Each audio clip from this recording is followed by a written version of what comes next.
go. Welcome to It Takes Two. I'm Blair. I'm Chris. And today we'll be talking about Love is Blind, Season 7, Episode 11. Listen here, man. I am so happy with this episode. We are free from this dusty girl. You ready to walk us through this? I'm ready. Subscribe, like, share, comment, all the above. Let's go, Blair. So Hannah is upset. Oh, Hannah boy. and Nick are back home, and she's asking him what was the conversation he had with Katie. Yeah. He says, just stuff happened. She was annoyed that he and Katie were laughing, and she's talking about how Katie is her best friend in the whole wide world. Now, mate, is this Katie that, she just met in the past herself? Yes. So how is she her best friend in the whole wide world? I don't know. Okay. He just wanted to have a conversation with Katie, and Nick is like, if that's your best friend, then why don't you just ask her? Okay. He asked if they're even mature enough to be having this conversation, and Hannah was like, are you mature? I turned you from a boy to a man. This girl is so dusty. It's crazy how dusty this girl is. So let's start off from the whole point of when Katie first even walked in.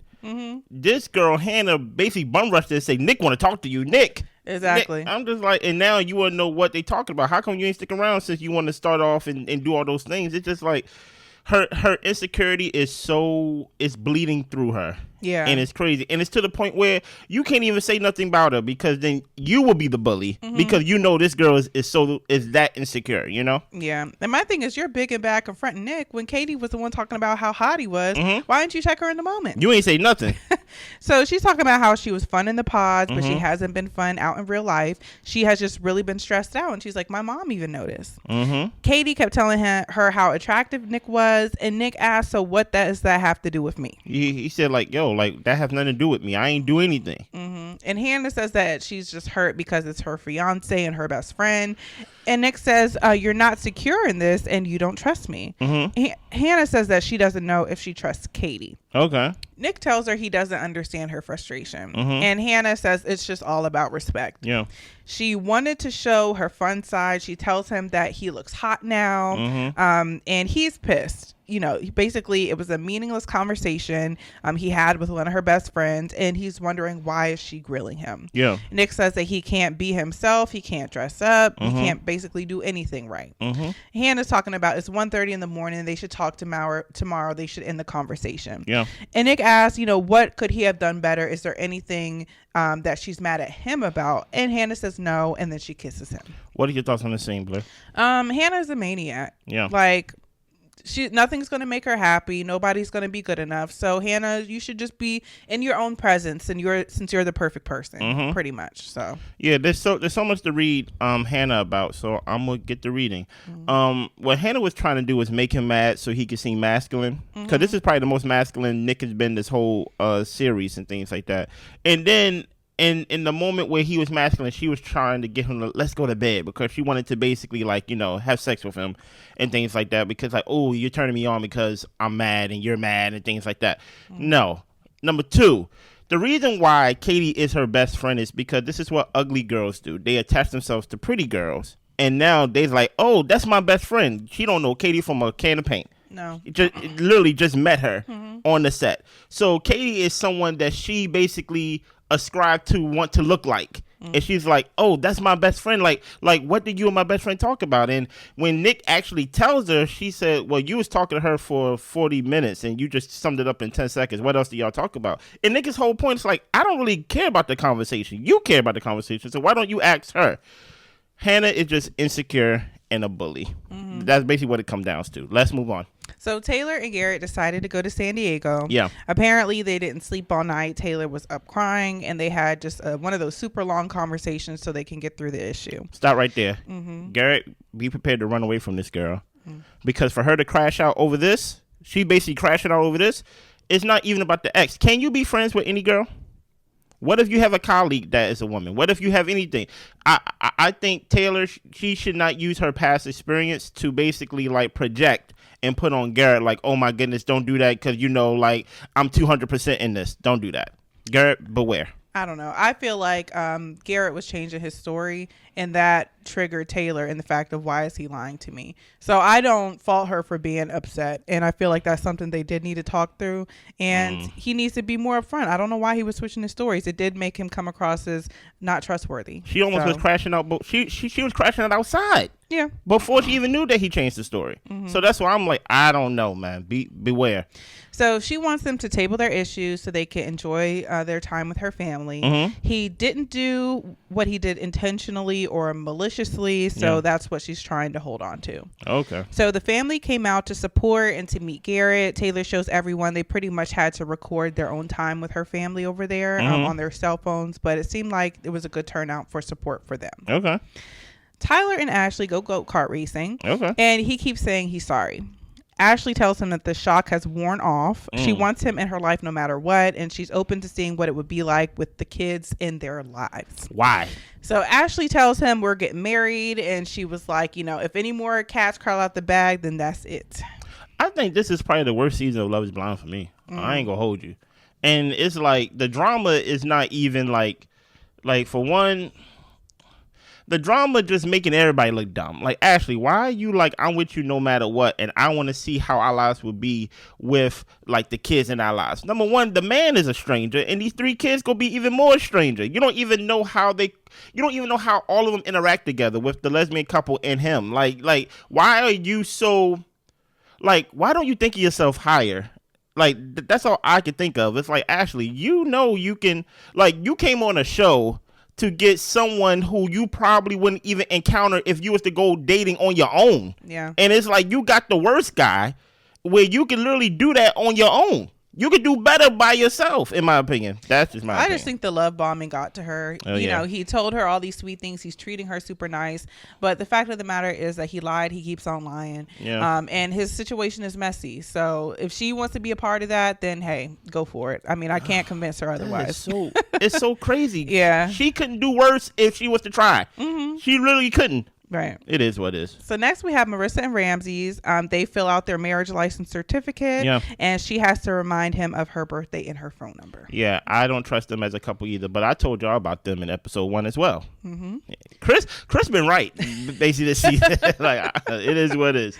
So Nick is meeting Hannah's friends. Yeah. He jokes, about how, you turned me from a boy into a man. And I'm just like, Nick, don't be joking about her rude comments. Yeah. You need to hold her feet to the fire sometimes. Well, he can't. But Hannah asks if he thinks that they got over their argument. And Nick says that, it's just hard changing his personality for her. She doesn't want him to fail whatever tests that she's putting him through. And she says, your personality is flirting. And he's like, well, it just looked that way to you. Listen here, I don't know where, maybe I need to rewatch the season from episode 1. This whole thing that Nick is a flirt, he's more of a sweetheart. Yeah. Because he's a mama's boy. Maybe in the first episode, maybe with the first encounter, he probably came off as smooth. But really, he comes off as a little Catholic boy. You get what I'm saying? So the friends ask him, why now? Why love now? And Nick says that it's the right time in his life. Before Hannah, he never loved anyone before. Yeah. They both do want to marry each other, but sometimes she wonders if they should get married. Hannah says that she can come off too direct, but it's the truth, even though it comes off mean. My thing is truth can be laced in kindness. You don't have to be an a-hole to be a truth teller. So and just using Katie as an example, when Katie was talking to Nick about why she didn't choose him, she was saying, I didn't feel like you were mature enough. So the sentiment was exactly the same between Hannah and Katie. You got some immature ways, but Katie was giving her constructive criticism about lead with the value that you have as a person and your character, because you really are a good person, instead of leading with the sexy comments and all that type of stuff. And that in a way is building him up, speaking life into him, while also calling him out for some of his ways that are immature. So she brings up the duck situation in front of her friends, and Nick says that he has to change a lot of who he is, and sometimes he questions himself if he is mature enough. Hannah says that he's not always honest and upfront. He thinks that, her perception is that if he's honest with her, then he thinks that she will leave him. Nick says that Hannah has a lot of reservations, and the friend is just saying, look, she's not asking you for any hard things. She just wants you to do simple actions. Okay. She's talking to you about helping out with the dog. Just walk the dog, or, do these simple little small things. Hannah says that she just wants respect, and she wants him to not be flirtatious. She's not asking him to change his personality. It's small to her, but it's huge, difficult items for him. Yeah. So Nick ends up pandering and tells them that, it's really not a huge thing. Like, I'm willing to make some changes. And Hannah says, then why haven't you done it yet? She questions if he can fully commit to be the husband she deserves. And that's the thing about it, man. Like, it's hard to defend Nick if he's going to be a sucker. You get what I'm saying? If he's going to pander, if he's going to whimper and all these things. But Hannah, like, it doesn't make Hannah look strong by picking on this weak man. You get what I'm saying? And her friends, what her friends did to Nick is basically what she wanted her parents to do. Right. And that's what her parents was looking at her like, you're weird. Like why would we basically jump him? Yeah, we trying to get to know him. Exactly. So the friends did not try to get to know Nick at all. Basically, they took whatever information that Hannah gave them and basically said, all thing you gotta do is walk the dog and pick up after yourself and da-da-da-da. Basically just saying the script that Hannah been basically complaining to them about. And at the end of the day, Nick, you need to stand up for yourself. Blair can't stand up for you. I can't stand up for you. All these other people that review and things of that nature cannot stand up for you. At the end of the day, you are what you allow. You are what you respond to. So if Hannah is doing all these things to you, what can I say? You get what I'm saying? Yeah. And my thing too with Hannah is we know Hannah's a liar and a manipulator. Yeah. Like, we heard the story that she told to Marissa about the duck and the duck lady calling her out of her name and all this type of stuff. Like, Hannah will tell her friends whatever story so that way they can have her back. Yeah. And her parents know her schemes. So that's why they are not having her back in the way that she's wishing that they would, because they know how she is. Exactly. So Taylor's mom has dinner with Garrett and Taylor. Taylor tells her mom that she didn't know if she could do this without the support of her family. And the mom tells her, look, everybody jumps to worst case scenario. She even had to talk Taylor's dad off a ledge. And just the fact that, you guys are adults, like our children are adults now. And it's just great that you guys want to involve us in your life. Okay. So, I see you. So Hannah meets with her mom. The plan is to go wedding dress shopping today. Yeah. The mom had a really nice letter written out to Hannah to share with her, but essentially Hannah's not trying to do all that. So Hannah's telling her mom that Nick doesn't match her intellectually, financially, just anywhere. And her friends don't like him. Okay. And the mom is telling her none of that matters if you guys love each other. Hannah feels that she's teaching him how to love and how to be in a relationship. But overall, mom tells her, look, if you want to be married to somebody. If you don't, that's fine. Ultimately, me and your dad, we just want you to choose what makes you happy. And it's your decision at the end of the day. I hear you. So mom said, be by your daggone self then. Pretty much. Pretty much. So the guys and girls are going shopping for their outfits. Of course, Hannah didn't show up. It's 1 week until the wedding day. Taylor's mom said Garrett wasn't her type, but she saw their connection. Marissa's best friend says that they'll be one and done together. Mom says that he's more of a hippie, but it seems like the mom is kind of warming up to him a little bit. She says he's okay. Don't warm up to him. They're not going to work. Yeah. And Ashley's mom feels like she has known them for a long time, Tyler for a long time, that he seems like a great guy. Let's go back to episode 1. Let's even go back to the impressions. I say if you are willing to sign up for this show, something got to be off in your head. You get what I'm saying? You're not probably a good read on character, because Ashley over here, basically whatever Ashley telling her mom, the mom's going with it. And Tyler's over here being a great liar, I guess, to her, because we find out on the outside what is the truth. And I'm just like, why would you put all your eggs in a basket? Not with ignorance, but with actual knowledge that came out outside the pods, right? Of him having 3 kids. And for you to still go on with this marriage, Ashley. Like, it makes no sense. These are the type of things that's supposed to be said in the pods. But the fact that you're like, you know what, the shock of it is gone. Okay, so you just, like, the reality of it don't bother you, just the shock of it. Okay, word. And he's a great guy. He lied to you. Yeah. Like I don't understand why you don't think of yourself any higher. Maybe what Blair said is the love bombing, that she's like basically like, she's like, I came this far to turn back in a way. And it's almost like, really, y'all didn't really go nowhere, because y'all don't know nothing about each other. Only thing y'all kept doing was just swapping compliments to each other. So that's why I'm like, Ashley really just disappointed me this season, to be honest. So Tyler has his friends there, Yeah. and Jake, Tyler's friend, speaks highly of him, and he basically also says that Tyler is really into Ashley. He can really tell he's in love. Sure. Garrett has his best friends. They think Taylor is great. They trust his instincts. And Ramsay has his friends there, and Ramsay says that all his doubt melts away when it comes to Marissa. Okay. So Tyler gets emotional talking about how great Ashley is. He always crying. Ashley tries on her dress. She can imagine him standing beside her. Yeah. She has felt undeserving at times, but it feels great for someone to choose her. She's just very happy. And that's why she's there. And it's sad, just the desperation that a lot of us women can fall into, because who doesn't want to have love in their life, you know? But at the same time, like, these guys don't deserve it, especially not Tyler.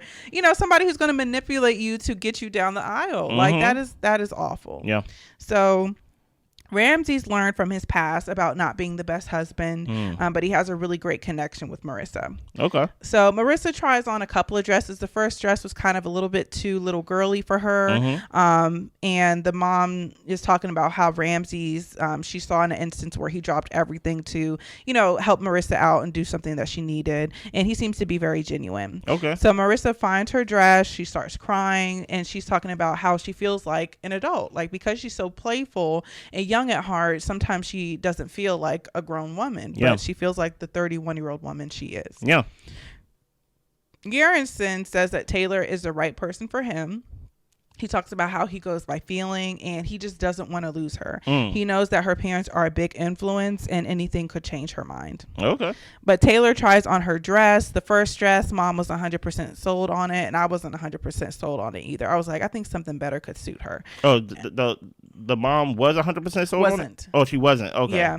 But the mom approved of the second dress. It was like a satin off the shoulder kind of dress, which felt like suited her better. Okay. So she cares most about her mom being there, and the mom feels special to be able to participate in these moments in her life. And I think that's such a beautiful thing. I think that some parents can be like just so overbearing that they don't consider the fact that your child doesn't have to have you in their life as an adult. Yeah. And her mom is just so appreciative that her daughter like loves her and wants to experience these moments with her. And I think that's why Taylor loves inviting her mom into these moments with her. Like, it's just I really like their mother-daughter relationship. Okay. So we got Hannah and Nick. Hannah, so Nick comes back to the apartment. And Hannah said that you said that you wanted somebody who could help you to grow, someone who would push you. And she asked, is that too much at times? And Nick was like, yeah, sometimes it's too much. Yeah. Hannah goes through her list of concerns, the ones that she wrote back in Mexico. Yeah. And she tells him he keeps repeating the same actions, and she feels that she has to stroke his ego for him to feel confident. He cannot see how she feels, and Nick apologizes that she feels that way. She tells him that she just doesn't understand him, and she talks about how, I can use specific examples, you can't, but I can. And Nick is like, see, here you are throwing shade at me for no reason right now. I ain't even do nothing to you. And Hannah's like, it's just the truth. And then she changes it to, well, it's my truth. And Nick tells her, look, you're always demeaning, we're not equals, and you think that I cannot take care of you. And Hannah asks him, so what are your responsibilities? And Nick, I wouldn't answer her question. I'm about to say, Nick, don't answer your questions. Don't answer her questions. And Nick says that, his car, his gas, his insurance, but ultimately it's about being a good friend, being a good son. Like, his responsibility is just to be a good person in the world, is what he's saying. Hannah asks, when does he take initiative? And Nick tells her, look, you constantly bash me. Like, I'm not going to come up with a notebook full of notes just to bash you. And she says the only reason she does that is so she can get all of her points out, just in case it's the last conversation that they're going to have. She keeps throwing in that she loves him. Yeah. But she's saying that, when does she just see things for how they are instead of how she wishes they would be? Yeah. So apparently she called Nick and told him ahead of time that she didn't want to go to try on their outfits to get ready for the wedding. And Nick's response was basically like, how are we going to handle this? Because I guess he didn't necessarily want to look bad. And she tells him that, I don't really know who you are because you kind of want to have this certain image.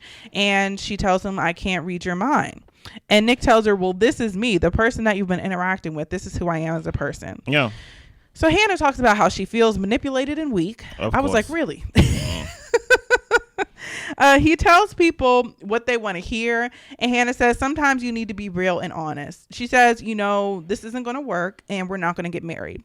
He says that this is like one of the worst feelings in his life and maybe he could have done better. He thought he was good enough for her and he thought that she understood him. He thought that she was ready to get married. And she said something like, you think I'm not ready to get married?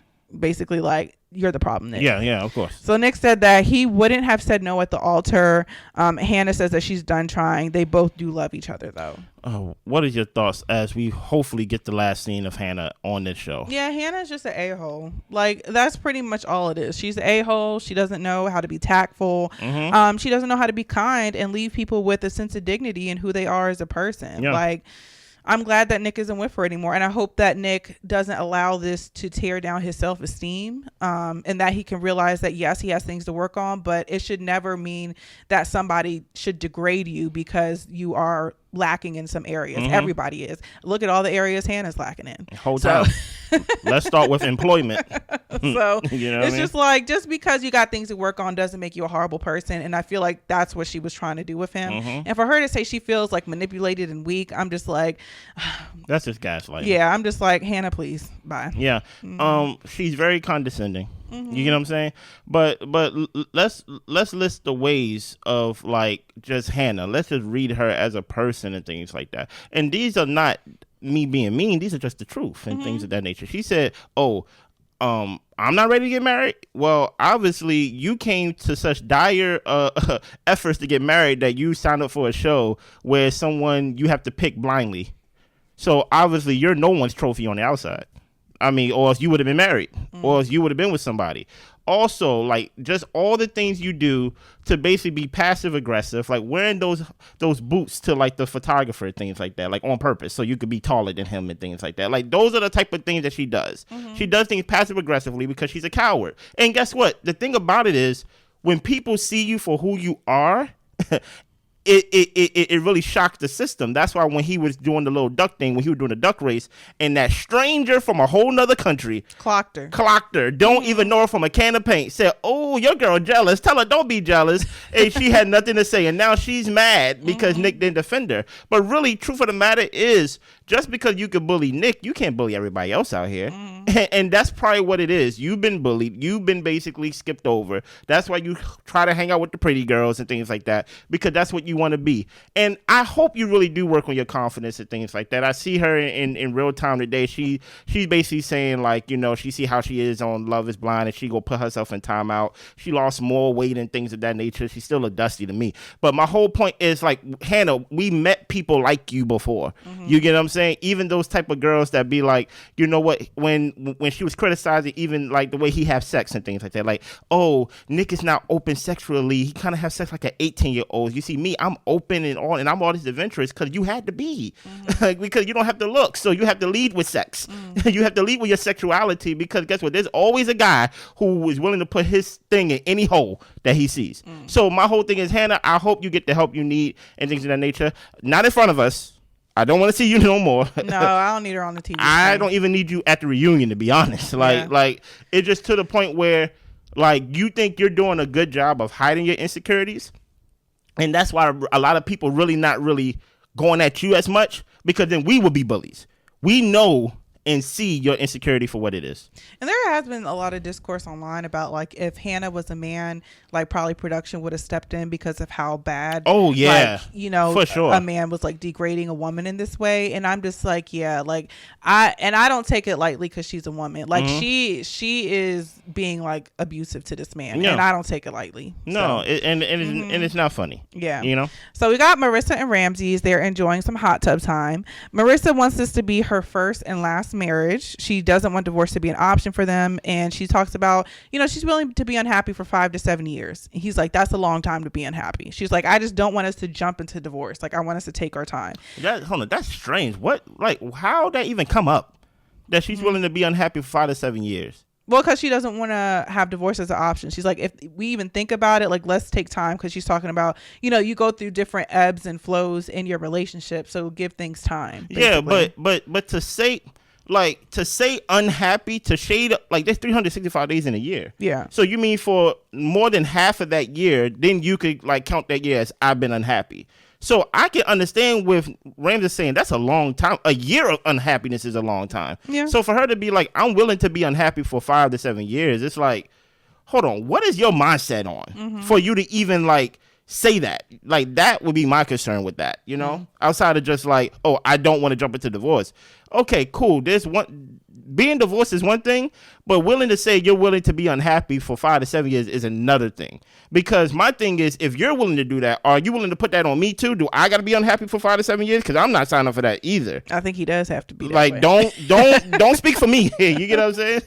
So in her family, none of the dads stuck around. Of course. Ramsay feels that Marissa's mom is warming up. Yeah. But Marissa talks about how she wants to get Ramsay's mom a gift, but she doesn't want to have to remind Ramsay to do things for her mom.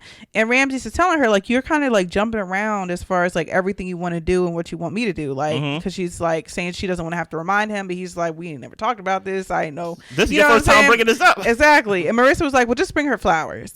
And she says, like, you know, or whatever, just do what you think you should do. She also doesn't want to overwhelm him because she's also having a lot to think about. Yeah. But she says, you know, for me, I'm doing a lot. I'm in law school. I'm commuting. I'm planning the wedding. And essentially she feels he could do more. You know, she's like, maybe do the registry or the email or, you know, whatever you think you should do. Start right here. I said start right here, Blair. Was it her? Marissa says something about you could be a house dad? All these things are basically like, hey, like I'm securing myself and you can take care of the house and I can work and things like that, because I do not ascribe to how America is basically the woman got to take care of the house and the man got to work. Matter of fact, let's switch it for my benefit. And now she's over here saying you could do more, right? And my whole thing is I think Marissa's scatterbrained.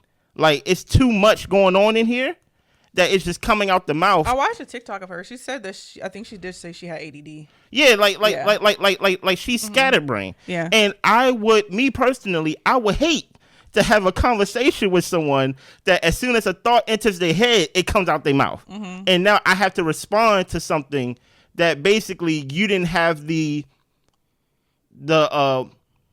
condition to actually like, hold on, let me for one see what he want to get my mom something, and then be like criticizing for like, I want you to think about it without me telling you. We're like, well, you never told me. I know you may felt like you did, but you didn't. Okay, well, I want you to do more and things like. I'm like, okay, I feel like I'm running.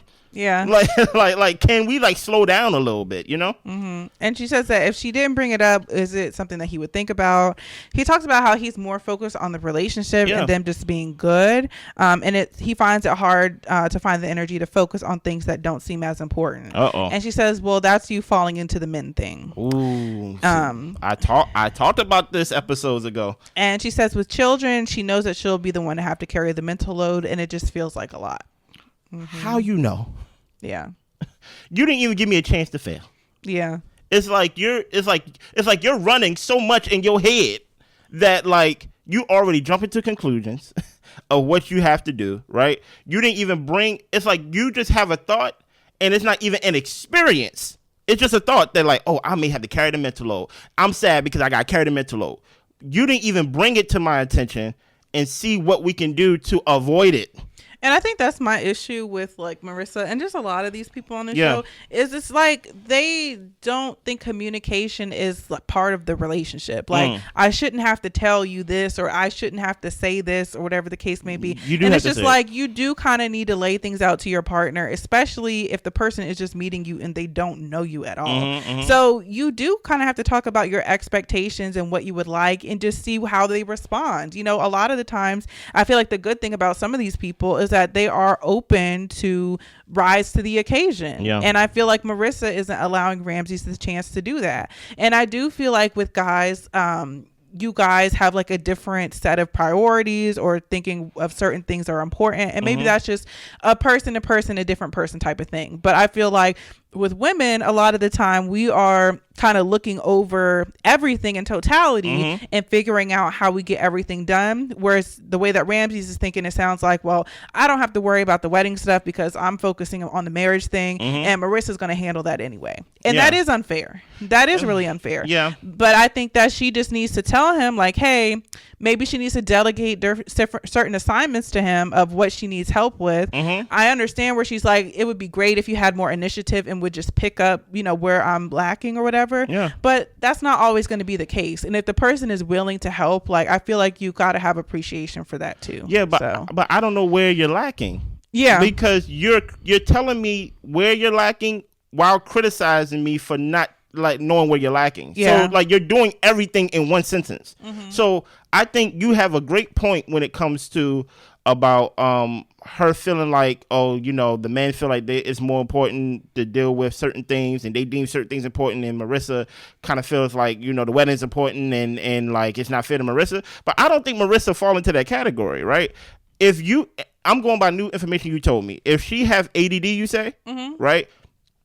She said just commuting from Baltimore to DC is a lot for her when she signed up for that school. You get what I'm saying? Just to let you know, even though it is a commute, it's not 3 hours. It can be 2 in traffic. In traffic, yes, but that's the school you sign up to. So she's already feels like she's at her peak with just that. You sign up for a show to meet a man that you don't know blindly while you already was in law school. You signing up for these things. You get what I'm saying? So it's like, I want to feel bad for her, but if we was to take Ramsay away and for you to actually focus on your career, maybe you would not feel so overwhelmed.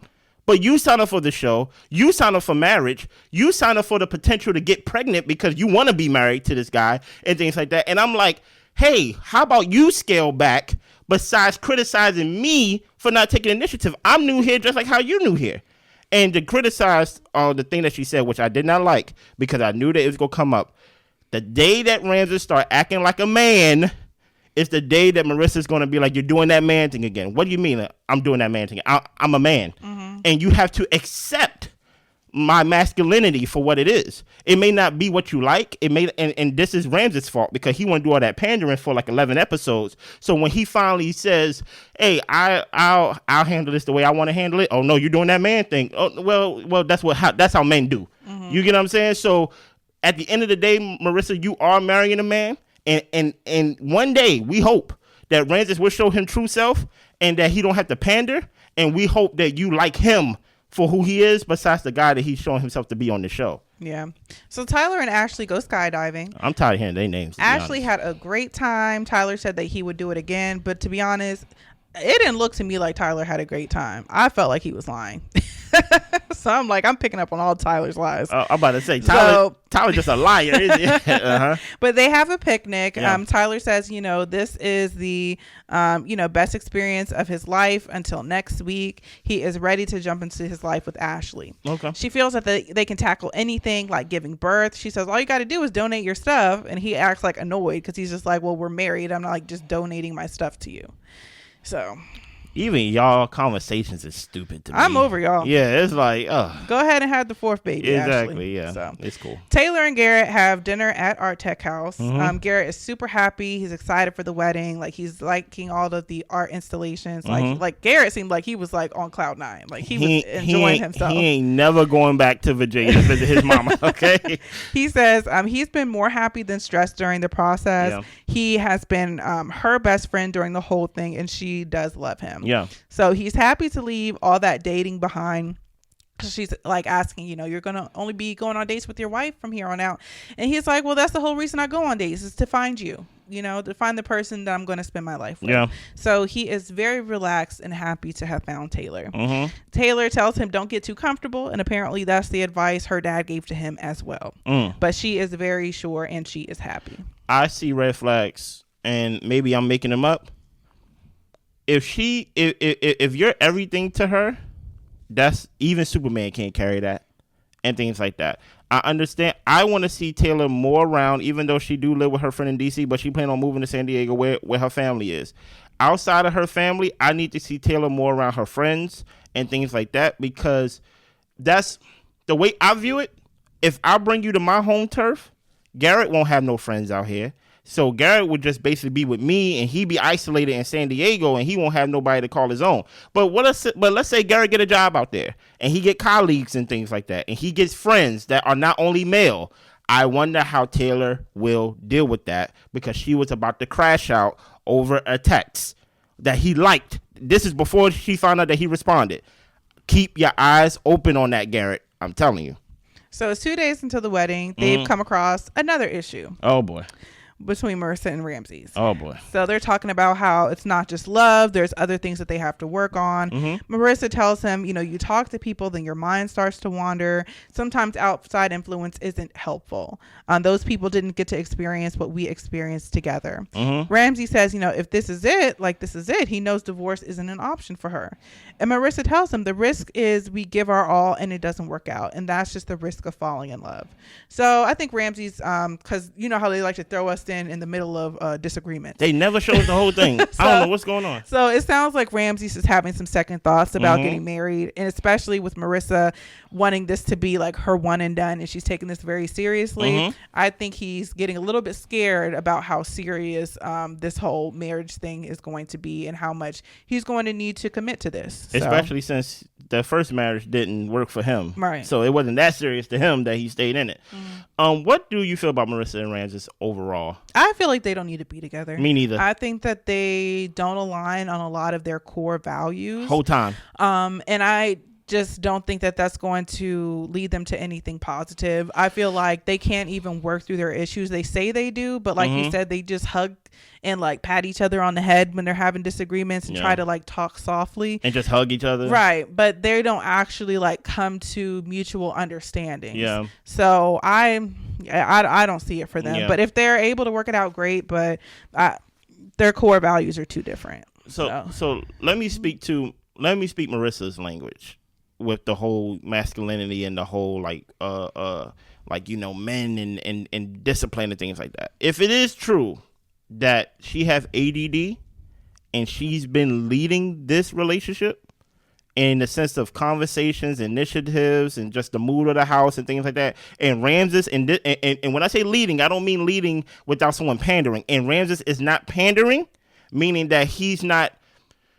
There's one thing to pander in the sense of Ramsay of where he basically just fall in line and he basically oh, well, I hug you through it or things like that. But he's not talking her out of it. He's not really meeting her where she is and things like that. What's going to happen is the relationship is going to be exactly what the condition is. It's just going to be everywhere. And there won't be no real discipline to the thing that she basically was raised up on, to the relationship, because she can feel one way, she can talk about this, and she can talk about this, and as long as she got a guy that's over here okay, we talk about whatever you want to talk about, okay, we do this, whatever you want to do. But if he's not really I don't know outside of the military what his true values are. And then on top of that, when she was going through her period thing, it seemed like he was well, I want to have sex or something like that. It's just I don't really know what Ramsay is about. And because of the type of person that she is, I don't think that he is a good match to basically reel her back in and be it's going to be okay. Not only that, but I feel like Ramsay's lies. He doesn't agree with what she's saying. She's talking about how she needs time and how she's not going to feel like having sex all the time. And he's over here talking about well, that is difficult. Yeah. It's crazy. And I'm just so how are you going to help Ramsay's? He's not going to. No. He's not going to. But he's just trying to sound nice and trying to say the right things, but it's a problem for him and it's going to show his ugly head. Yeah. So it's like a couple. If you have someone who is pessimistic about somebody, or not somebody. If you have somebody who's usually pessimistic about the worldview and things like that, it helps to have somebody who is basically the opposite, to basically meet in the middle, to balance it. To be no, it's gonna be okay. You're gonna do good. You're gonna be a good lawyer. You're gonna do it's all these things. I don't see Ramsay kind of basically asserting her, basically affirming her in the decisions that she's doing. It's okay. You're going to be fine. I know this is only a period of life when you're going to Baltimore and things like that, but it's all going to work out. Relax. But it's kind of he just falls under the mood and then criticize her why she ain't happy. Yeah. And I'm just bruh, why do you help her Build get her up? up. Exactly. Yeah. It's weird. Well, it's the pandering and maybe it's Blair Wright. He's lying. Anything else? That's all I got. Listen here, we got one more episode and a reunion. I think we got the weddings. Yes. And then they have a reunion usually after for like the show, right? Yeah. Okay. We will be back to carry We will be back to cover those. Make sure y'all follow us, subscribe, like, share, comment, all the above. We also got other shows that we're doing. And we see you then. Bye. Bye.